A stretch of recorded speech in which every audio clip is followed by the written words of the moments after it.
Hey guys, welcome to the Asian Hustle Network podcast. My name is Brian. And my name is Maggie. And we interview Asian entrepreneurs around the world to amplify their voices and empower Asians to pursue their dreams and goals. We believe that each person has a message and a unique story from their entrepreneurial journey that they can share with all of us. Hi, everyone. Welcome to the Asian Hustle Network podcast. Today, we have a very special guest with us. Her name is Tinger Hseih. Tinger is an LA-based travel and food blogger with a passion for sharing, promoting cultural diversity, travel tips, and healthy regional cuisines. And with over 11 years of digital advertising experience and over 4 years as a content creator, she works with brands and tourism boards alike. Because of her expertise in this industry, she has been featured on Buzzfeed, Tastemade, Matador Network, and the Thrillist. Tinger is the founder of Dash of Media, which is a fully integrated business solutions consultancy that provides expertise for digital marketing, influencer marketing, content creation, and experiential activations. With 17 years of digital advertising experience and content creation combined, Tinger has built strong relationships with media partners, vendors, and influencers. Tinger, welcome to the show. Thank you so much for having me, and such a nice intro. It's all you. You're extremely impressive, and we're so excited to have you on. I know we're so happy to have you in the show. And we want to hop right into it. What this idea of entrepreneurship and freelancing, was this something that you had in your DNA the whole time? Like, how did your childhood shape this version of yourself? Ever since I was very young, I've always had these little side hustles, mostly just for fun. I would walk dogs and I would charge my neighbors like $1, like every time I'd walk them, because I wanted a dog so badly, but my parents said no. And then even in college, I started creating events and then charging companies to attend the events, but have the event be free for students because it was a career fair. And then on my last, not to date myself, but my last year of college, I started creating websites, because back then creating websites was very hard. This is like the front page days, where you didn't have like Wix, or I don't even know if you had WordPress back then, but you manually had to code everything. So I would just like create these websites that didn't look that great, but back then it was like a big deal. And then I would just sell them to these like sororities and fraternities, and I would make like $200 an hour. So I was always, creating these little opportunities for myself, and that kind of helped shape where I am today. That's really awesome to hear. That's amazing. And talk about your experience growing up. I think you were born in Taiwan. Is that correct? Correct. So my family and I were originally from Taiwan. All of us except my youngest sister was born in the U.S. And I came here when I was about 3 years old. My father was here to get a PhD degree, and then my mom convinced him not to leave. So that's why we ended up staying here. And I'm very, very grateful for that. It's amazing. And so while you were growing up, did your parents kind of have like a tiger parent mentality where they had like expectations of what you wanted to do for your career, or were they more like laid back? Oh no, they were very strict. Like they were like, you can't rest. You can't play sports until you get a 1300 on your SATs, which I finally did on my third try. And then, it took a little bit of time. And they wanted me to actually go into computer science. They had told me, they're like, hey, we'll pay for your college if you enroll in the computer science program. So I did that. And to be honest, I didn't like it at all. But my parents did also enroll me into like a web designing class as well. So that's how I learned how to like write in HTML and create those websites. So it did pay off a little bit, but it was very torturous, probably the first 2 years of college before I decided to enroll in like economics classes. And that way, from there, my parents are like, especially my dad was like, I don't know what you're going to do with your life. Like, I don't know the econ degree. And I was like, oh, I'll just go into finance. I think I could make a lot of money doing that. And so when they heard that, they're like, okay, that sounds reasonable, because they understand finance, they understand engineering. My dad has a PhD degree in chemistry. Wow. And also my mom, surprisingly, she has a degree in marine biology, which is totally different. But now I understand why I love the ocean so much. And so when I went into finance, they were really happy about that. And when I went into digital advertising, they were like, what is that? Like, what are you doing? Like, you're Citigroup, Smith Barney. It's like such a, Fortune 500 company. Why would you ever leave?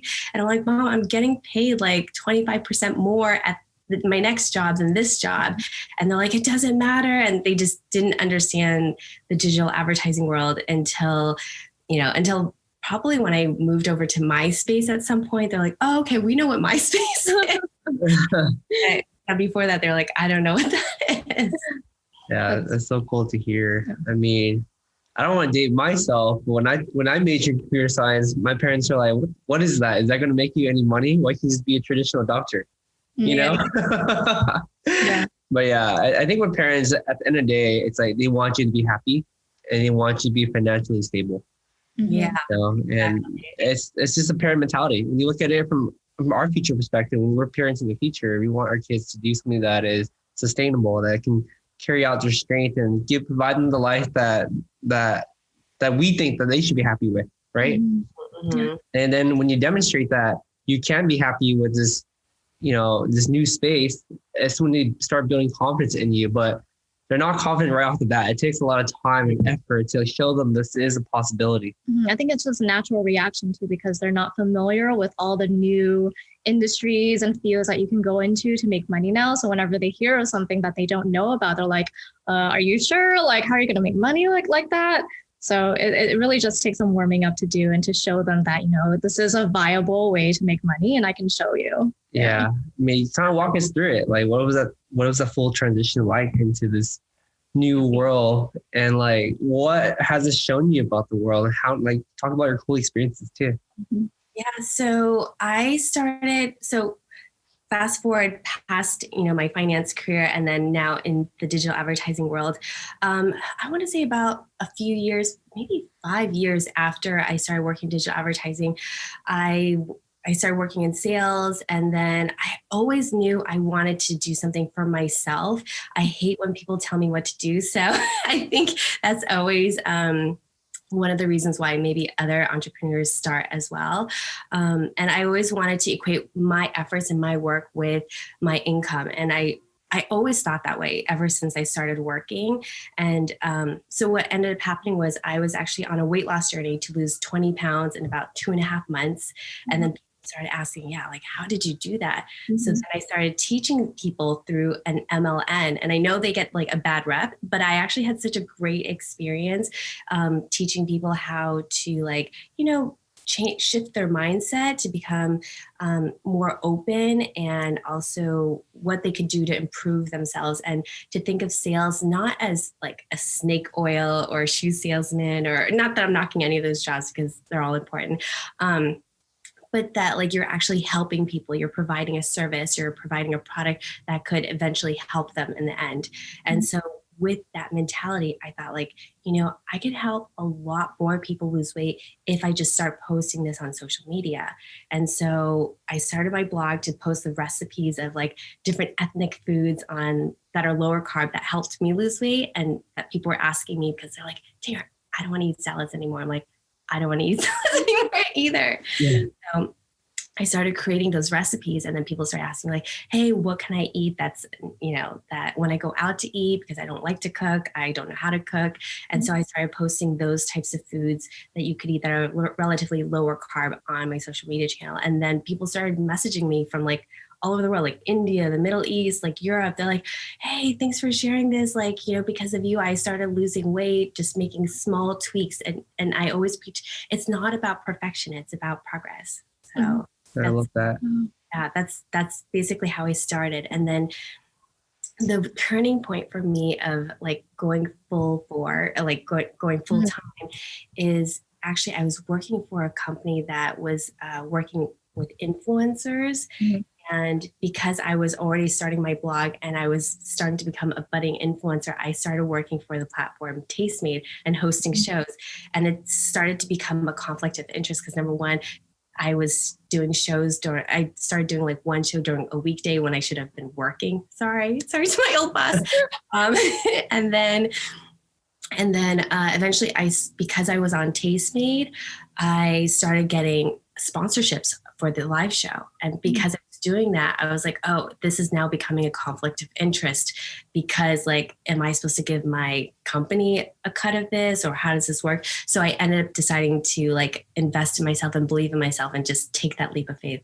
I don't recommend that for everybody, but because I worked in sales and because I had been saving my bonuses, it did allow me for a little bit of a cushion to have that. So, but that was basically the turning point for me to go on my own. Oh, wow. It's amazing. Yeah, it's really awesome to hear. I mean, I think the one good nugget that you mentioned before is that it's not about perfection, it's about progress. Mm-hmm. I love that growth mindset, because that can be applied to anything. Yeah. To anything. It's so applicable to like entrepreneurship or getting even started with any sort of hustle, right? Because I think the biggest thing stopping us from getting started is because we want it to be perfect, but we realized that quickly when you start any venture, there's no perfect time. You just do it, and you make it perfect.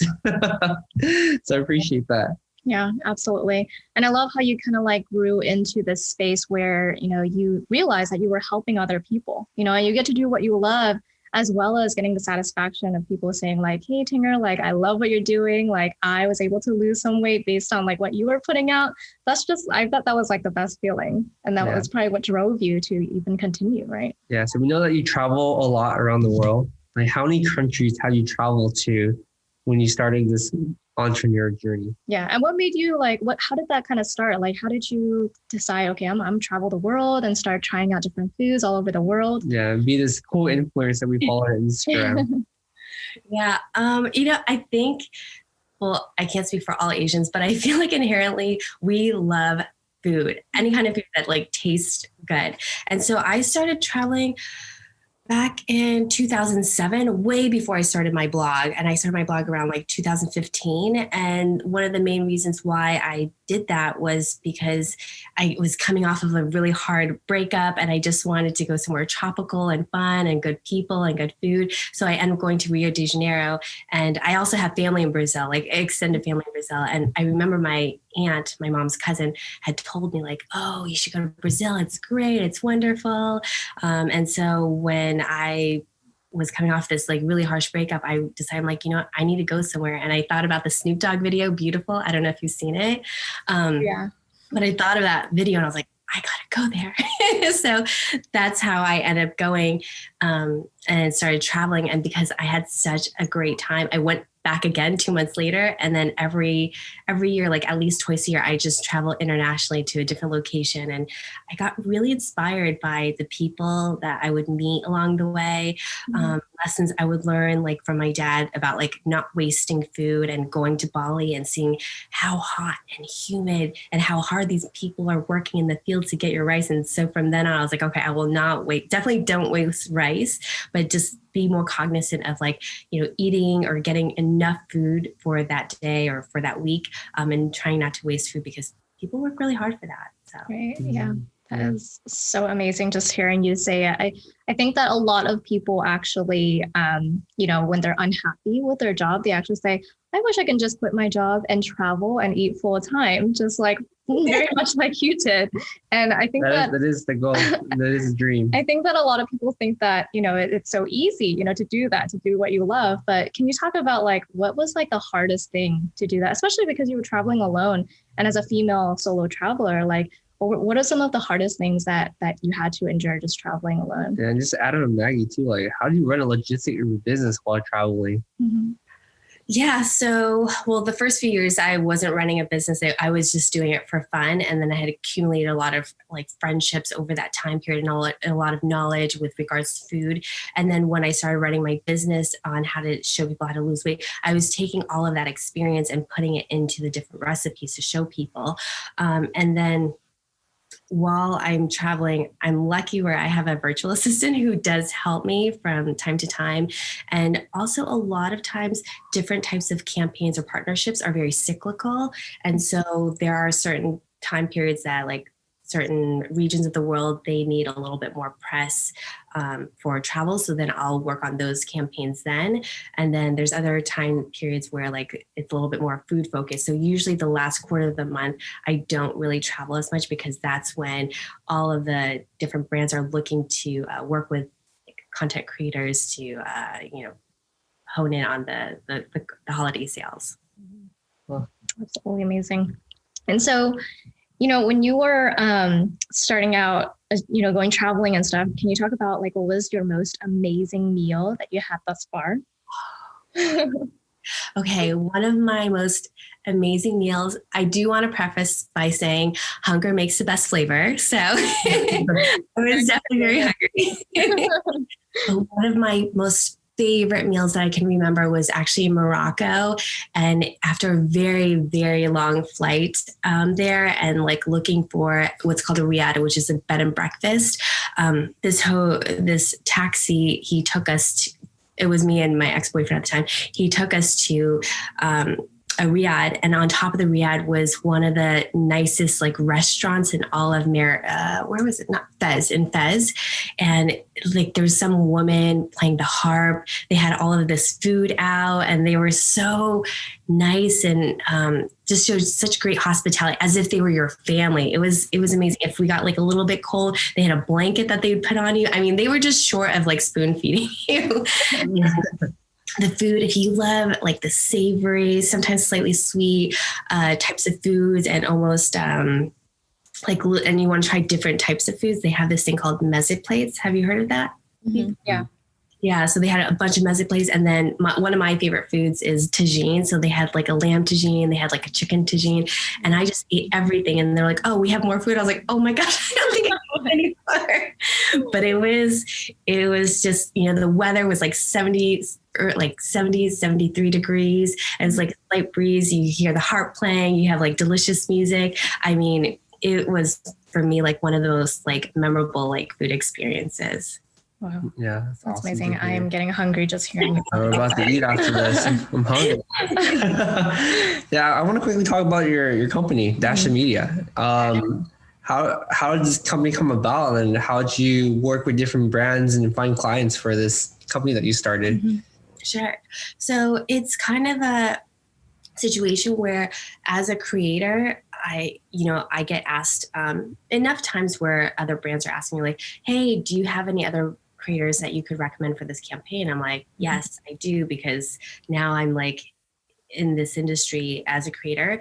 And then I would preface by saying, "Oh, by the way, I've worked in digital advertising for X number of years."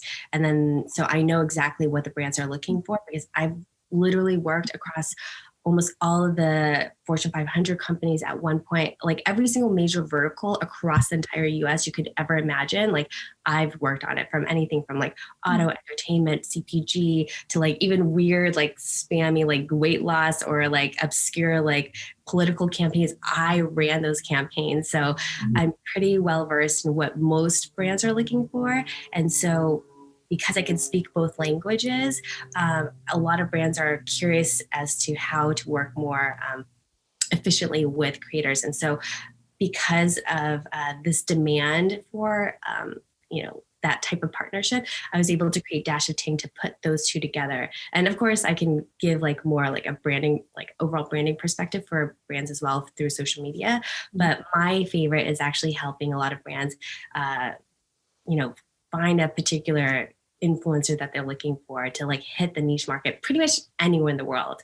And not just that, but because I'm part of the industry, I can actually create holistic campaigns where we could have like groups of friends just promote one particular brand, like an online conversation, like the Kardashians. And it's really hard to replicate that through the platforms, through other like managers that don't know who's friends with who, or like, if there's tea or drama going on. But like, I know most of that information because number one, I'm in the industry on both ends. And also I do a lot of research and I love it. So That sounds so amazing. Yeah. That's awesome. Out of curiosity too, like how did you find these brands? Do you just email them? Are they contact you through social media and you maintain a list? Like how did you cultivate the brand list? Yeah, so some of my initial relationships actually came from my partnerships when I was working in digital advertising through other companies. And then a lot of it has also been just making connections through LinkedIn, referrals through friends, and also just DMing and messaging like brand directs. You would be surprised. People are very hesitant, but at the end of the day, it's like, just reach out. If they say no, so what? Just keep going. Find someone else on the brand team. It doesn't matter. Somebody's going to say yes if you can position yourself to be of help for them. Yes. Yeah. Awesome. And in terms of, partnering the brand with the influencer, can you talk about like, what are some of the things that you look for to ensure that you're partnering the right influencer to these certain brands? Okay. The number one key thing is whatever brand I'm working with, I need to understand who is the demographic, who are they trying to reach, what is their age, where do they live, what is their lifestyle behaviors, and then based on that information, then I find influencers who have a very similar demographic. That way, the influencer, the creator's demographic could be the brand's potential consumers. Without those two things being like a match, it just doesn't make sense. And I've seen this both on the brand side and the influencer side, that they just don't really understand what the consumer, the audiences are like. And that's where the disconnect is. But because I have this experience, I'm able to pretty much like pinpoint out who I assume that the consumers are. And then I have a client verify. And then I have a pretty good assumption of who the creators' audiences are based on the content that they produce. And then I put the two together when they make sense. Yeah. And yeah, I think out of curiosity too, like, we know that marketing takes a lot of time and effort in order to convert that into conversions, right? To sell product. Mm-hmm. Like, in your opinion, like how often does a brand need to work with a particular influencer in order to sell the product efficiently? Is it one post? Is it 10 posts? Like how does that process work? Yeah, it depends on, like, I have seen conversions as quick as one post, even a story. It depends, number one, on the price point. It depends how engaged their audience is and how useful this product is. So for instance, my particular audience skews a little bit older, like late 20s to about 45, even sometimes up to 50. They care about like healthy products because they care about their body and what they consume. So they're willing to buy products a little bit higher price point, and they can convert pretty quickly if they see something that I'm showing them that they like and that could be helpful for them. But other times, maybe there's no conversion because, again, if it's not a good fit, they're just not going to convert. And also, if the influencers are not used to like teaching their audience something new, then oftentimes you'll see the comments saying like, oh, this seems spammy. I get that you need to like make money, but this seems so spammy. But for me, like, I must be like selling every day, selling, ideas, products in a very unique way. So no matter if I'm actually selling a service or product, like they just assume it's because there's something unique about it that they should try. Mm-hmm. Amazing. I know a lot of like influencer marketing platforms, the influencer is able to set their own rates and provide their own rate sheets and stuff. Are the brands able to negotiate with the influencers as well? Yeah. I mean, through those platforms, usually they may already have like a set idea because my assumption is that if they're going through the platforms have a designated total budget amount, and then it's up to them to pitch that to the brands themselves and say like, hey, these are all of the people who applied. Which ones do you want? This is kind of the designated budget. If we want all of these people, maybe it's going to cost more, maybe it's going to cost less. So yeah, or maybe there's like a set price or a set fee. It just depends on the platform. But I highly encourage both ends to negotiate. Because at the end of the day, like no one campaign is going to be the same for one person versus the other, because you want to think about like, oh, is this only going on my social media channels? Is it going on the brand social media channels? Is this going to print? Are they going to like dark post or whitelist my posts, like, to monetize? So all of those things matter. Right. Absolutely. Yeah, that's a really good insight into what you do, because the topic of social media influence is such a hot topic right now. Yeah. I feel like everybody wants to be a social influence because they see this glamorous life where you can do what you want, travel the world, eat good food. Some parts of that's true, but it does require a lot of hustle into it to maintain that lifestyle, right? Because the way we see it, it's like Instagram is like a highlight reel of the best things that happen in your life. But behind the scenes, you hustle like crazy.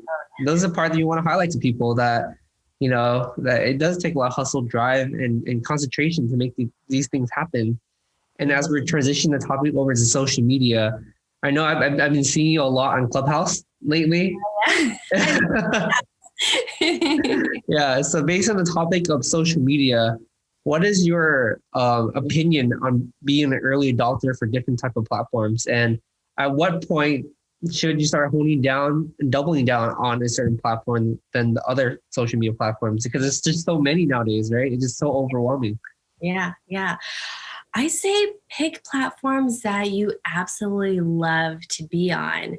If I could start all over again, honestly, I would probably do YouTube. I know it takes a lot of work, and the reason being is it's the number 2 search engine in the world. And if you have like the evergreen content, like that's like the perfect place for it. Instagram is great, and you can get bursts of like budget from brands this way. But in the long term of your business, I think YouTube is better. I think owning your own property, like your own website, is ideal. I have that as well. I'm actually utilizing Pinterest more to drive traffic to my recipes there. And I do love in Instagram because that's where I make a bulk of my income, but I'm loving Clubhouse. I love meeting new people, and because of the pandemic, it's a little bit harder. And I think Clubhouse is a really great way to do that. And just through the sheer sound of voice, you could tell, are these people sincere? Are they not sincere? And you can kind of call out the bullshitters like more quickly. And you're spending a lot of time with these people. So I feel like the relationships become more intimate and closer and more genuine than compared to most other platforms. Yeah. Absolutely. Are you using Clubhouse to somehow create those relationships and build those relationships for Dash of Media and Dash of Ting as well? And have you created any relationships on Clubhouse for that reason? Yes. So initially when I started, my friend was telling me, he's like, Tinger, you have my friend Wolf X Lion Jin, he's like, Tinger, you have a lot of knowledge from your experience. Like, why don't you come to Clubhouse and just share some of this information? And I was like, okay, sure, if someone wants to listen to it. But I wasn't sure what Clubhouse was at the time. And so when I went on, all these people asked questions. I was like, oh, this is great, because I love to help people. So to me, it was rewarding, as hopefully it was for the people who were listening and asking questions. And then from there, because I was doing it more often, I actually started to build relationships with other moderators or people who are just listening, but also would message me on the side, basically either thanking me or asking me questions. And then just like connecting like on 2 different levels. Number one, where I get to have relationships now with the creators that I don't think I would normally have access to. So that's really cool. Like yesterday I saw 2 creators like who followed me. I was like, oh my God, they're following me. Like, that's so cool. I get giddy too, even if I have like over 100,000 followers. Like I get excited. And then I've got, because I'm teaching a lot of these people who are interested in this topic, including other brands, because, sometimes some of the people working on the brand side, they don't have as much experience as I do, because I'm probably like a decade older than them, and so because of that, I help them as well. And so like, I'm talking about like Roku, Weber Shandwick, Coca-Cola, and just connecting with them. But that's because I genuinely like to meet people. And I think that shows, and that's why they're more open to like working with me and just like they say, shoot your shot. If they're like going to follow you on the app, then follow them back and be proactive and DM them and just say like, hey, I love speaking with you. I'd love to learn more about how I can help your business. Yeah. And then that's it. And just try to get on a call with them, because once you get on a call with them, no one's going to say no, unless you really mess up, but no one's going to say no. So just do it. Yeah, I like that approach. And I do feel like Clubhouse does level out the playing field right now. Access to people that normally would ignore you in an Instagram DM. I have like Pete Cashmore and Lewis Howes and like Andrew Reichman and Richmond, and like all these people follow me. I'm like, oh my gosh, like they even know who I am, like it's really, really cool. And just connecting with people in different industries. And also I like going there for two other reasons. Number one, I like to learn from other industries, whether it's like Bitcoin, which I like I like to learn about cryptocurrencies. And then also just storytelling about like within our community, just to, kind of expand your mind. And then one of my favorite clubs I've been listening to is called Lullaby Club. Have you heard of it? Oh yeah. The ones late at night. Oh yeah. Nice, yeah. And I was actually in the Lullaby Club before it was the Lullaby Club with Axel, like when he had like 15 people in the room, and I would just like listen to his music, and now he's just completely blown up, and I'm so proud of him, and it's really cool. So like you can utilize that platform however you want. Yeah, that's so cool to like hear. And I guess like the next segment I want to talk about is yourself and talking about mental health. Mm-hmm. Right? Because I feel like as entrepreneurs, it's often a very lonely path where you're filled with self-doubt, you're filled with fears, you're filled with what the hell moments, Like what kind of measures I know you're a solo founder too, which is especially more difficult. Like what kind of type of routines or affirmations or anything that you do to keep yourself moving and moving forward? Yeah. I first have to like give a big credit to my parents, especially my dad, who's always like, you can do it. Don't worry. Don't let other people tell you otherwise. And my mom would say the same thing. So I was lucky, even though sometimes they would have doubts, like, are you sure you want to do this? Like I would have to tell them like, hey, I really need your support. I know you have a lot of doubts, but could you please keep it to yourself right now? If I'm not asking you money, please definitely keep it to yourself.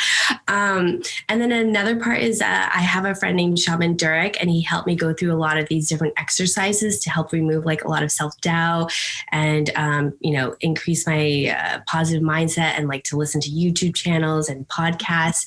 And all of those things do help. And it's like any muscle, you got to keep practicing these types of like what they call like reframing, instead of like, oh gosh, I can't do this today. Just like, okay, it's a challenge, but let me find XYZ steps to make sure it happens. And sometimes I have to tell myself like, I have no choice. And if you realize you have no choice, you got to make it work.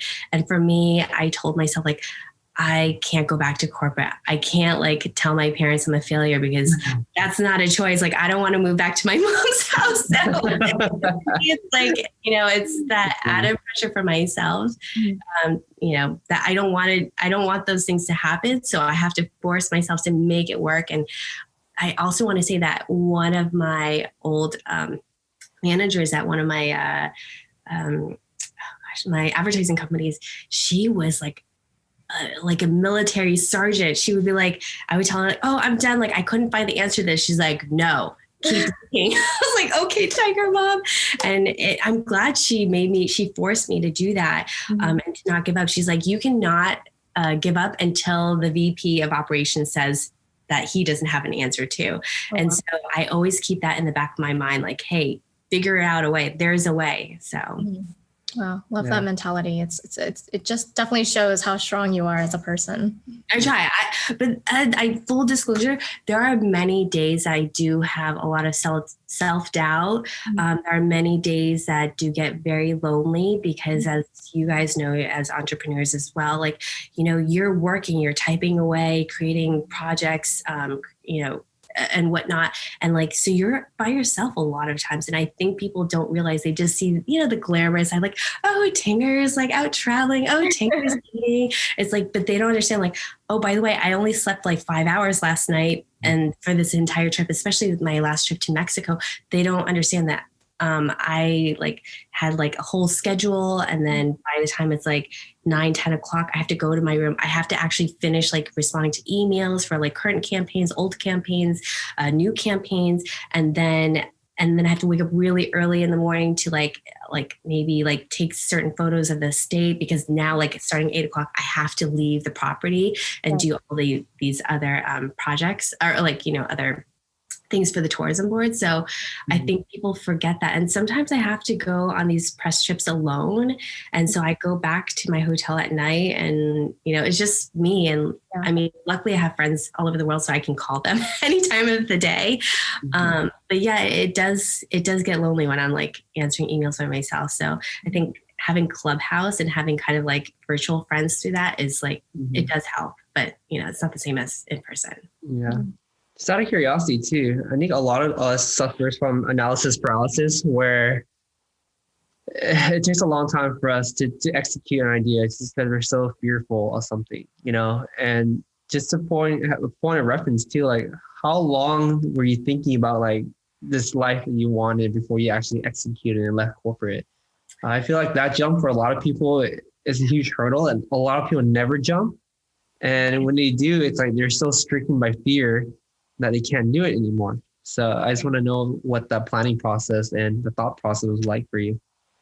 I think when I first started, I probably fully didn't have my LLC or establish my LLC until maybe 2.5 years into doing this blog, because I was working part-time, partly fear, partly financial, many different things. And I think the turning point was when, like I mentioned, there was a conflict of potential interest. I just told myself, like, I have to jump and I have to just take a leap of faith. And regardless of people who doubt me, I can't do that for myself. If I do that for myself, I'm not going to go anywhere, and I don't want to go back to corporate. So I think it's like the love, like either you're getting pushed or pulled. And I think I was getting like pushed in that direction.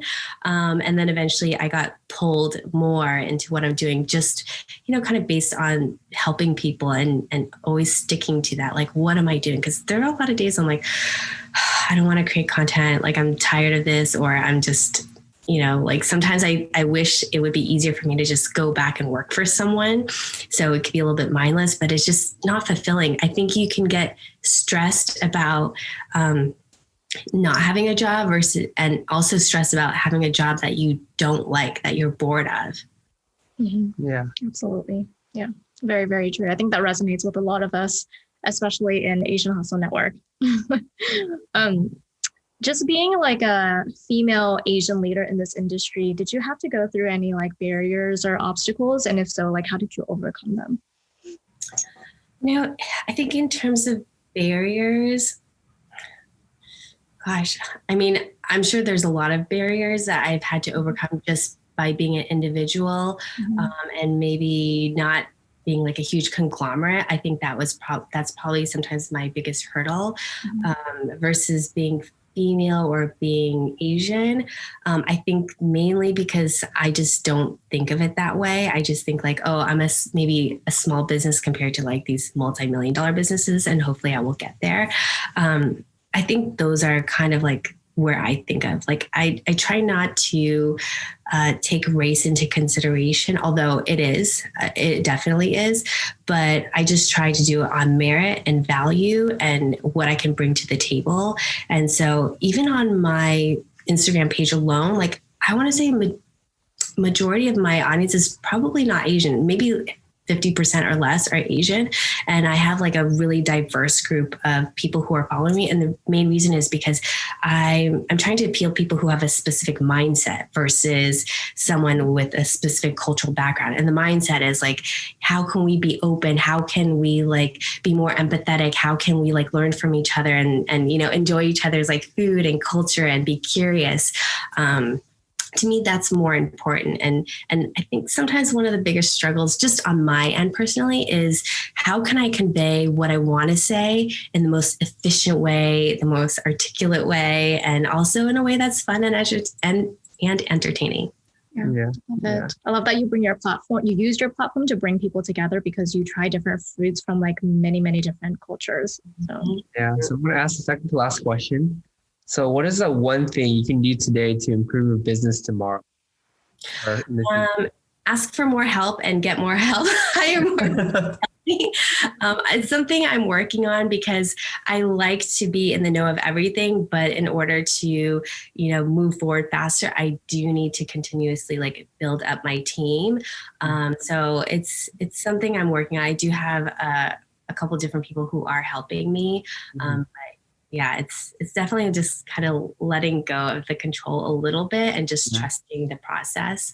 And that's what I have to tell myself daily. I think every entrepreneur has that issue, right? The issue of control, the issue of oh, you're not doing it right. I just do it myself type of thing.